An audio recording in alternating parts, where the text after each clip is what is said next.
the first batsman in the history of one-day international cricket to get 2 double hundreds. Now that's how do you? Well, that will be another boundary, and he reaches 250 to get to 250 in one-day international. Double century test cricket లో చాలా మంది ఆటగాళ్లకు ఒక కళ లాంటిది. అయితే కొంచెం కష్టపడితే టెస్టుల్లో ఆ కళను నెరవేర్చుకోవచ్చు. కానీ వన్డే క్రికెట్ లో డబుల్ సెంచరీ సాధించడం అంటే దానికి ఒక అసాధారణ ప్రతిభ కావాలి. ఇక ప్రతిభ ఉన్న ఆటగాళ్లు ఒక్కసారి ఆ మార్కును అందుకుంటే చాలు చరిత్రలో నిలిచిపోతారు. సో అలాంటి వన్డే డబుల్ సెంచరీను ఒక్కసారి సాధిస్తేనే దాన్ని ఒక అద్భుతంగా పరిగణిస్తారు. మరి అలాంటి అద్భుతాన్ని ఏకంగా 3 సార్లు సాధిస్తే ఆ ఆటగాన్ని హిట్ మ్యాన్ రోహిత్ శర్మ అంటారు. సో గాయస్, ఒకప్పుడు తన క్రికెట్ ట్రైనింగ్ కోసం డబ్బులు కట్టలేని స్థాయి నుండి team India's one of the best opener గా మారిన మన హిట్ మ్యాన్ రోహిత్ శర్మ యొక్క ఇన్స్పైరింగ్ లైఫ్ స్టోరీ గురించి ఈ వీడియోలో తెలుసుకుందాం. ఫ్రెండ్స్, వీడియోలోకి వెళ్లే ముందు ఒక 2 minutes నేను చెప్పేది వినండి. మా అన్న గురించి, Rohit Sharma the hit man. మిత్రులారా, 2-3 బ్యాడ్ ఇన్నింగ్స్ పట్టుకొని మన క్యాప్టెన్ ఇంతగా ట్రోల్ చేస్తున్నారే. తను సాధించిన ఘనత చూస్తే ఇప్పుడు కాదు, భవిష్యత్తులో కూడా ఎవరు సాధించలేరు.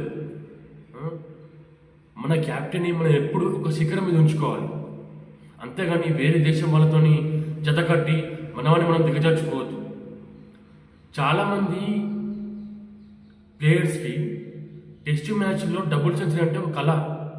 అలాంటి మన హిట్ మ్యాన్ 3 డబుల్ సెంచరీలు వన్డేలో కొట్టాడు. యాజ్ ఎ క్యాప్టెన్ కూడా తను ఎంతో ఘనత సాధించాడు. ఇవన్నీ 2-3 బ్యాడ్ ఇన్నింగ్స్ పట్టుకొని తనను ట్రోల్స్ కానీ మీమ్స్ కానీ చేసే వాళ్ళకి చెప్తున్నా. సరే, యాజ్ ఏ ఐపీఎల్ ఫ్యాన్స్గా ఐపీఎల్ వచ్చినప్పుడు మీ ఫేవరెట్ స్టార్కి సపోర్ట్ చేసుకోండి, నో ప్రాబ్లం. కానీ when you come to the countries first, we all are Indians. మనం ఎప్పుడు మన దేశం ఆటగాళ్ళకి సపోర్ట్ చేయాలి, అంతేగాని మనమే గొడవ పెట్టుకుంటే బయట చురుకనైపోతాం. నేను చెప్పేది ఏంటంటే, రోహిత్ శర్మ అనేవాడు ఒక శిఖరం. తను సాధించిన ఘనత ఇప్పుడు కాదు భవిష్యత్తులో కూడా యాజ్ ఓపెనర్ ఎవరు సాధించలేరు. ఇది గుర్తుపెట్టుకుని కొంతమంది క్రికెటర్స్ నీ ట్రోల్ చేసిన బాగా కామన్ అయిపోయింది మధ్యలో. వాటికి అసలు క్రికెట్ నాలెడ్జే ఉంటుంది, క్రికెటర్స్ ట్రోల్ చేస్తూ ఉంటాడు. దయచేసి నేను చెప్పేది ఏంటంటే, మన వాళ్ళని మనం ఎప్పుడు శిఖరం మీద ఉంచుకోవాలి. రోహిత్ శర్మ ఒక్కడే కాదు, ప్రతి ఒక్క ప్లేయర్ని మనం ఐపీఎల్ వచ్చినప్పుడు సరే, నీ స్టార్కి నువ్వు సపోర్ట్ చేసుకో, నా స్టార్కి నేను సపోర్ట్ చేసుకుంటా. కానీ దేశం కోసం వచ్చినప్పుడు మన అందరం ఇండియన్స్, అది గుర్తుపెట్టుకోండి.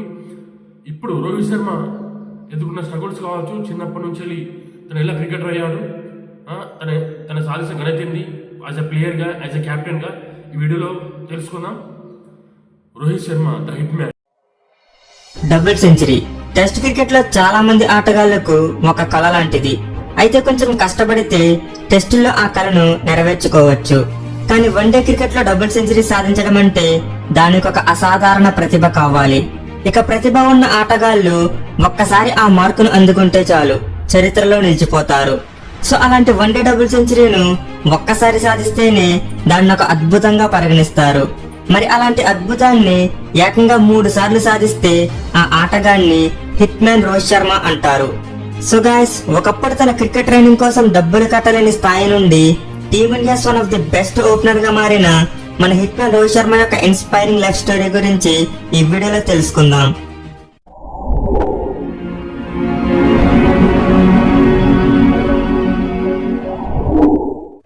రోహిత్ పూర్తి పేరు రోహిత్ గురునాథ్ శర్మ. అతని అందరూ ముద్దుగా హిట్ మ్యాన్ అని పిలుస్తారు. ఇక రోహిత్ 1987వ సంవత్సరం ఏప్రిల్ 30వ తేదీన నాగ్పూర్ దగ్గరలోని బాన్సడ్ అనే చిన్న గ్రామంలో జన్మించాడు. తండ్రి పేరు గురునాథ్ శర్మ. ఈయన ఒక ట్రాన్స్పోర్ట్ కంపెనీలో స్టోర్ హౌస్ దగ్గర కేర్ టేకర్ గా పనిచేసేవారు. తల్లి పేరు పూర్ణిమ శర్మ. ఈమె మన వైజాగ్ కు చెందినవారు. ఇక రోహిత్ ఈ దంపతులకు జన్మించిన మొదటి సంతానం. అలాగే రోహిత్ కు ఒక తమ్ముడు విశాల్ శర్మ కూడా ఉన్నాడు. ఇక రోహిత్ చిన్నప్పుడు వాళ్ళ కుటుంబ ఆర్థిక పరిస్థితులు చాలా దారుణంగా ఉండేవి. దీంతో గురునాథ్ శర్మ తన కుటుంబాన్ని తీసుకుని ముంబైలోని డోంబెల్లి అనే ప్రాంతానికి వలస వెళ్లిపోయారు. ఇక అక్కడ ఒక ట్రాన్స్పోర్ట్ కంపెనీలో పనిచేయడం మొదలుపెట్టిన గురునాథ్ శర్మ తగినంత ఆదాయం లేక తన ఇద్దరు పిల్లలను పెంచేందుకు చాలా ఇబ్బంది పడేవాడు. దీంతో రోహిత్ ను ముంబైలోని బొరివలి అనే ప్రాంతంలో ఉంటున్న తన తాతయ్య వాళ్ళు తీసుకెళ్లి అతని పెంచసాగారు. ఇక రోహిత్ వారానికి ఒకసారి తన తల్లిదండ్రులను కలుస్తూ తన తాతయ్య వాళ్ళ ఇంటి దగ్గరే చదువుకోవడం మొదలుపెట్టాడు. అయితే రోహిత్ కు చిన్నప్పటి నుండి క్రికెట్ అంటే చాలా ఇష్టం.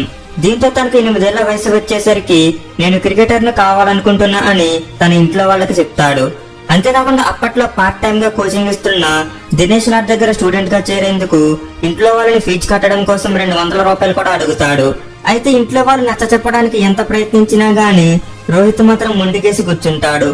దీంతో ఇంట్లో వాళ్ళు రోహిత్ కోరుకున్నట్టే కుటుంబంతో పాటు మరి కొంతమంది స్నేహితులు తలో కాస్త డబ్బును చందా రూపంలో వేసుకుని అతనికి కావాల్సిన ఫీజు మరియు క్రికెట్ కిట్ ను అరేంజ్ చేసి ఇస్తారు. ఇక ఆ తరువాత దినేష్ లాడ్ దగ్గర పార్ట్ టైం గా ట్రైనింగ్ మొదలుపెట్టిన రోహిత్ క్రికెట్ ఆడడం మొదలుపెట్టాడు. అయితే అప్పట్లో రోహిత్ తన ఫేవరెట్ బ్యాట్స్మెన్ అయిన వీరేంద్ర సెహ్వాగ్ యొక్క బ్యాటింగ్ ను చూసేందుకు స్కూల్ బంక్ కొట్టు మరి టీవీ ముందు కూర్చునేవాడు. అంతేకాకుండా అతని ఇన్స్పిరేషన్ గా తీసుకుని ఎప్పటికైనా సెహ్వాగ్ లా కావాలని కసిగా క్రికెట్ ఆడేవాడు. సరిగ్గా ఈ సమయంలోనే అతని పొటెన్షియల్ చూసి ఇంప్రెస్ అయిన దినేష్ లాడ్ మెరుగైన శిక్షణ కోసం తన ఫుల్ టైం కోచ్ గా పనిచేస్తున్న స్వామి వివేకానంద ఇంటర్నేషనల్ స్కూల్లో జాయిన్ అవ్వమని రోహిత్ కు చెబుతారు. అయితే రోహిత్ వాళ్ళ కుటుంబ ఆర్థిక పరిస్థితులు చూస్తే అంత పెద్ద స్కూల్లో చదివేందుకు తగిన స్తోమత లేదు. దీంతో రోహిత్ పరిస్థితిని అర్థం చేసుకున్న తన కోచ్ రోహిత్ టాలెంట్ వృధాగా పోకూడదని అతనికి ఒక స్కాలర్షిప్ వచ్చేలా చేసి ఆ స్కూల్లో జాయిన్ అయ్యేందుకు ఎంతో సహాయం చేస్తారు. ఇక ఆ తరువాత దినేష్ లాడ్ అండర్ లోనే ఫుల్ టైం క్రికెట్ ట్రైనింగ్ తీసుకోవడం మొదలుపెట్టిన రోహిత్ మొదట్లో ఆఫ్ స్పిన్ బౌలింగ్ చేసేవాడు. దీంతో అప్పట్లో ప్రతి ఏటా జరిగే హ్యారీస్ గిల్షీల్డ్ స్కూల్ టోర్నమెంట్ లో అతన్ని లోయర్ ఆర్డర్ లో బ్యాటింగ్ కు పంపేవారు. అయితే ఒక మ్యాచ్ లో రోహిత్ 8వ స్థానంలో బ్యాటింగ్ చేస్తున్నప్పుడు అతని బ్యాటింగ్ టెక్నిక్ చూసి కోచ్ ఎంతో ఆశ్చర్యపోయాడు. ఎందుకంటే రోహిత్ అచ్చం ఒక ప్రొఫెషనల్ టాప్ ఆర్డర్ బ్యాట్స్మెన్ లా చాలా ఈజీగా బౌండరీలు కొడుతున్నాడు. దీంతో అతని కోచ్ నెక్స్ట్ మ్యాచ్ లో రోహిత్ ను ఓపెనర్ గా పంపారు. ఇక అప్పటి నుండి మొదలైన పరుగుల ప్రవాహం ఇప్పటికీ అలానే కొనసాగుతుంది. ఇక రోహిత్ ఓపెనర్ గా ఆడిన మొదటి మ్యాచ్ లోనే సెంచరీ సాధించి అందరికీ షాక్ ఇచ్చాడు. దీంతో బౌలర్ రోహిత్ కాస్త బ్యాట్స్మెన్ రోహిత్ గా మారిపోయాడు. ఇక అప్పటి నుండి తన బ్యాటింగ్ పై ఫోకస్ పెట్టిన రోహిత్ తనకు అంది వచ్చిన ప్రతి అవకాశాన్ని చక్కగా వినియోగించుకుంటూ తన స్టేట్ టీం తరపున ఆడేందుకు సెలెక్ట్ అయ్యాడు. ఇక 2005వ సంవత్సరం మార్చి నెలలో వెస్ట్ జోన్ తరపున దియోదర్ ట్రోఫీ ఆడిన రోహిత్ డొమెస్టిక్ క్రికెట్ లో తన మొట్టమొదటి లిస్ట్ ఏ మ్యాచ్ ఆడాడు. ఇక అదే టోర్నమెంట్ లో నార్త్ జోన్ తో జరిగిన ఒక మ్యాచ్ లో 123 బంతుల్లో 142 పరుగులు సాధించిన రోహిత్ ఒక్కసారిగా లైమ్ లైట్ లోకి వచ్చాడు. ఇక ఈ టోర్నమెంట్ లో రోహిత్ బ్యాటింగ్ చూసి ఇంప్రెస్ అయిన సెలెక్టర్లు అతని ఇండియా ఏ టీం లోకి సెలెక్ట్ చేశారు. దీంతో రోహిత్ రంజీ ట్రోఫీ ఆడకుండానే నేరుగా ఇండియా ఏ టీం లో చోటు దక్కించుకున్నాడు. అంతేకాకుండా ఛాంపియన్స్ ట్రోఫీ కోసం ఎంపిక చేసిన 30 మంది ప్రాబబుల్స్ లో అతనికి చోటు దక్కింది. అయితే ఫైనల్ స్క్వాడ్ లో మాత్రం అతనికి స్థానం లభించలేదు. ఇక 2006వ సంవత్సరం జులై నెలలో ఇండియా ఏ తరపున తన ఫస్ట్ క్లాస్ డెబ్యూ చేసిన రోహిత్ ఆ తర్వాత ముంబై తరపున రంజీ ట్రోఫీ ఆడడం కూడా మొదలుపెట్టాడు. అంతేకాకుండా అదే ఏడాది రంజీ ట్రోఫీలో భాగంగా గుజరాత్ తో జరిగిన ఒక మ్యాచ్ లో డబుల్ సెంచరీ సాధించి తన సత్తా ఏంటో అందరికీ తెలిసేలా చేశాడు. దీంతో అతనికి టీమిండియా వన్డే టీంలో చోటు లభించింది. ఇక 2007వ సంవత్సరంలో ఐర్లాండ్ పై తన వన్డే డెబ్యూ చేసిన రోహిత్ కు ఆ మ్యాచ్ లో బ్యాటింగ్ చేసే అవకాశం రాలేదు. అయితే అదే ఏడాది జరిగిన మొట్టమొదటి T20 వరల్డ్ కప్ స్క్వాడ్ లో రోహిత్ కి స్థానం దక్కింది. కానీ ఇక్కడ కూడా ఇంగ్లాండ్ తో తాను ఆడిన మొట్టమొదటి T20 మ్యాచ్ లో అతనికి బ్యాటింగ్ చేసే అవకాశం రాలేదు. అయితే ఆ తర్వాత రోజు సౌత్ ఆఫ్రికాతో జరిగిన కీలక మ్యాచ్ లో రోహిత్ తన బ్యాటింగ్ పవర్ ఏంటో చూపించాడు. ఆ మ్యాచ్ లో మన టీం కష్టాల్లో ఉన్నప్పుడు తాను ఆడిన మొట్టమొదటి ఇన్నింగ్స్ లోనే 40 బంతుల్లో 50 పరుగులు సాధించిన రోహిత్ టీమిండియాకి ఒక అదిరిపోయే విజయాన్ని అందించాడు. ఇక ఆ మ్యాచ్ లో రోహిత్ అద్భుతమైన బ్యాటింగ్ కు గాను అతనికి man of the match award కూడా లభించింది. ఇక అదే టోర్నమెంట్ లో పాకిస్తాన్ తో జరిగిన ఫైనల్ మ్యాచ్ లో కేవలం 16 బంతుల్లో 30 పరుగులు సాధించిన రోహిత్ ఇండియా మొట్టమొదటి T20 వరల్డ్ కప్ గెలవడంలో కీలక పాత్ర పోషించాడు. అలాగే ఆ తర్వాత 2008లో ఆస్ట్రేలియా వేదికగా జరిగిన కామన్వెల్త్ బ్యాంక్ సిరీస్ లో కూడా మెరుగ్గా రాణించిన రోహిత్ తన మొట్టమొదటి వన్డే హాఫ్ సెంచరీని కూడా సాధించాడు. అయితే ఆ తర్వాత పూర్ షాట్ సెలక్షన్ వల్ల అవుట్ అవుతూ ఫామ్ కోల్పోయిన రోహిత్ టీంలో తన స్థానాన్ని కూడా కోల్పోయాడు. ఈవెన్ 2009వ సంవత్సరంలో జరిగిన రంజీ ట్రోఫీలో తాను ట్రిపుల్ సెంచరీ సాధించినా గానీ నిలకడలేమి కారణంగా రోహిత్ టీంలోకి వస్తూ పోతూ దాదాపు 4 ఏళ్ల పాటు ఎన్నో విమర్శలు మరియు అవమానాలు ఎదుర్కొన్నాడు. అయితే 2013 సంవత్సరం అతని కెరియర్ కు ఒక పెద్ద టర్నింగ్ పాయింట్ అని చెప్పవచ్చు. ఎందుకంటే ఐపీఎల్ లో ముంబై ఇండియన్స్ కు కెప్టెన్ గా మొదటిసారి ట్రోఫీ అందించిన రోహిత్ ఆ ఏడాది జరిగిన ఛాంపియన్స్ ట్రోఫీలో టీమిండియా తరపున ఆడేందుకు అవకాశం దక్కించుకున్నాడు. అయితే ఆ టోర్నమెంట్ లో అప్పటి కెప్టెన్ మహేంద్ర సింగ్ ధోని అతన్ని ఓపెనర్ గా ట్రై చేసి రోహిత్ కెరియర్ నే మార్చేశాడు. కట్ చేస్తే అదే ఏడాది ఆస్ట్రేలియాతో జరిగిన వన్డే మ్యాచ్ లో డబుల్ సెంచరీ. ఆ తర్వాత వెంటనే వెస్టిండీస్ పై టెస్ట్ డెబ్యూ. అంతేకాకుండా ఆ డెబ్యూ మ్యాచ్ లో 177 పరుగులు సాధించిన రోహిత్ ఆ తర్వాత టెస్ట్ మ్యాచ్ లో కూడా సెంచరీ సాధించాడు. ఇక అక్కడితో ఆగని రోహిత్ ఆ మరుసటి ఏడాది శ్రీలంకపై ఏకంగా 264 పరుగులు సాధించి ఒక అతిపెద్ద వరల్డ్ రికార్డ్ ని క్రియేట్ చేశాడు. ఇక అప్పటి నుండి ప్రతి ఏడాది తనని తాను మెరుగుపరుచుకుంటూ వచ్చిన రోహిత్ వైట్ బాల్ క్రికెట్ లో పరుగులు వరద పారిస్తూ ఎన్నో రికార్డులను క్రియేట్ చేశాడు. ముఖ్యంగా వన్డే క్రికెట్ లో ఏకంగా 3 డబుల్ సెంచరీలు సాధించిన మన హిట్ మ్యాన్ 8 సార్లు 150+ స్కోర్స్ ని సాధించి ఎవరికీ సాధ్యంగానే ఒక అరుదైన ఘనతను సాధించాడు. ఇక 2019 వన్డే వరల్డ్ కప్ లో అయితే తన బ్యాటింగ్ విశ్వరూపం చూపించిన రోహిత్ ఏకంగా 5 సెంచరీలు సాధించి ఎవరికీ అందనంత ఎత్తులో నిలిచాడు. అంతేకాకుండా ఆ వరల్డ్ కప్ లో 648 పరుగులు సాధించిన రోహిత్ గోల్డెన్ బ్యాట్ అవార్డును కూడా అందుకున్నాడు. ఇక మంచి నీళ్ళు సాగినంత ఈజీగా సిక్సర్లు కొట్టే రోహిత్ ఇండియా తరపున 400 సిక్సర్లు బాది ఎవరికీ సాధ్యంగానే ఒక అరుదైన ఘనతను సాధించాడు. ఇక ప్రస్తుతం 3 ఫార్మాట్లలో టీమిండియాకు ఓపెనర్ గా మారిన రోహిత్ ఇండియా సాధిస్తున్న ఎన్నో విజయాలలో కీలక పాత్ర పోషిస్తున్నాడు. విషయానికి వస్తే 2008 సంవత్సరంలో డెక్కన్ చార్జర్స్ జట్టు అతని ఏకంగా 3 కోట్ల రూపాయల భారీ మొత్తం వెచ్చించి కొనుగోలు చేసింది. ఇక మొదటి 3 సంవత్సరాలు డెక్కన్ చార్జర్స్ టీం తరపునే ఆడిన రోహిత్ అద్భుతంగా రాణించాడు. ముఖ్యంగా డెత్ ఓవర్స్ లో అదిరిపోయే బ్యాటింగ్ చేసిన రోహిత్ ఓడిపోతున్న మ్యాచ్లను సైతం గెలిపించి ఆ టీం 2009 ఐపీఎల్ ట్రోఫీ గెలవడంలో కీలక పాత్ర పోషించాడు. అయితే 2011 సంవత్సరంలో ముంబై ఇండియన్స్ జట్టు రోహిత్ ను ఏకంగా 9.2 కోట్ల రూపాయల భారీ మొత్తాన్ని వెచ్చించి కొనుగోలు చేసింది. ఇక అప్పటి నుండి ముంబై ఇండియన్స్ తరపున ఆడుతున్న రోహిత్ ఆ టీం ను వేరే లెవెల్ కి తీసుకెళ్లాడు. ముఖ్యంగా 2013 సంవత్సరంలో ఆ టీం కెప్టెన్ గా మారిన దగ్గర నుండి కేవలం 8 సంవత్సరాల వ్యవధిలోనే ఆ టీం ని ఏకంగా 5 సార్లు ఛాంపియన్స్ గా నిలిపాడు. దీంతో రోహిత్ ఐపీఎల్ హిస్టరీలోనే one of the best captain గా పేరు సంపాదించాడు. ఇక బ్యాట్స్మెన్ గా కూడా ఐపీఎల్ లో ఎన్నో రికార్డులను క్రియేట్ చేసిన రోహిత్ ప్రస్తుతం ఆ టోర్నమెంట్ లో one of the best batsmen గా కూడా కొనసాగుతున్నాడు. ఇక రోహిత్ పర్సనల్ లైఫ్ విషయానికి వస్తే 2015 సంవత్సరం డిసెంబర్ 13వ తేదీన తన మేనేజర్ మరియు 6 ఏళ్ల ఫ్రెండ్ అయిన రితికాను పెళ్లి చేసుకున్నాడు. అలాగే వీరిద్దరికి 2018 సంవత్సరంలో సమీరా అనే పాప కూడా జన్మించింది. ఇక మన ఇండియా తరపున రోహిత్ కనబరిచిన అద్భుత ప్రదర్శనకు గాను అతని ఇండియన్ గవర్నమెంట్ 2015లో అర్జున్ అవార్డ్ మరియు 2020లో రాజీవ్ గాంధీ ఖేల్ రత్న అవార్డుతో సత్కరించింది.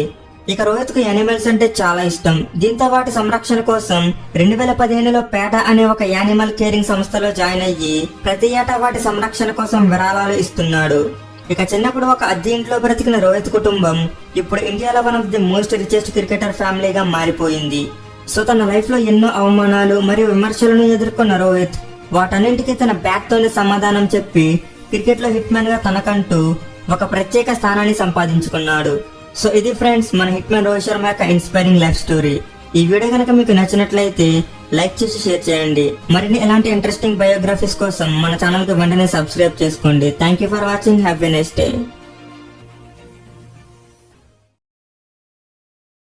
ఫ్రెండ్స్, రోహిత్ శర్మ ఓవరాల్గా 133 మ్యాచ్లు క్యాప్టెన్సీ చేస్తే అందులో మనం 95 గెలిచాము, 2 టైడ్, 32 లాస్ట్. మొత్తం విన్నింగ్ పర్సంటేజ్ 71% ఓవరాల్ చూసుకుంటే. అలాగే వన్డేలో చూసుకుంటే 48 మ్యాచ్లు క్యాప్టెన్సీ చేస్తే 34 గెలిచాము. అంటే 70% విన్నింగ్ పర్సంటేజ్ ఉంది ఫ్రెండ్స్. రోహిత్ శర్మది వన్డేస్లో 70% విన్నింగ్ పర్సంటేజ్. అలాగే T20 క్యాప్టెన్సీలో చూసుకుంటే 62 మ్యాచ్లు ఆడితే 49 గెలిచాం, 12 ఓడిపోయాం, 1 డ్రా అయింది. మొత్తం 74% విన్నింగ్ పర్సంటేజ్. T20 వరల్డ్ కప్లో 13 మ్యాచ్లు ఆడితే 11 గెలిచాం, 2 ఓడిపోయాం, 84% విన్నింగ్ పర్సంటేజ్. టెస్ట్ మ్యాచెస్లో 24 మ్యాచ్ల్లో 12 గెలిచాం, 9 ఓడిపోయాం, మొత్తం 50% విన్నింగ్ పర్సంటేజ్.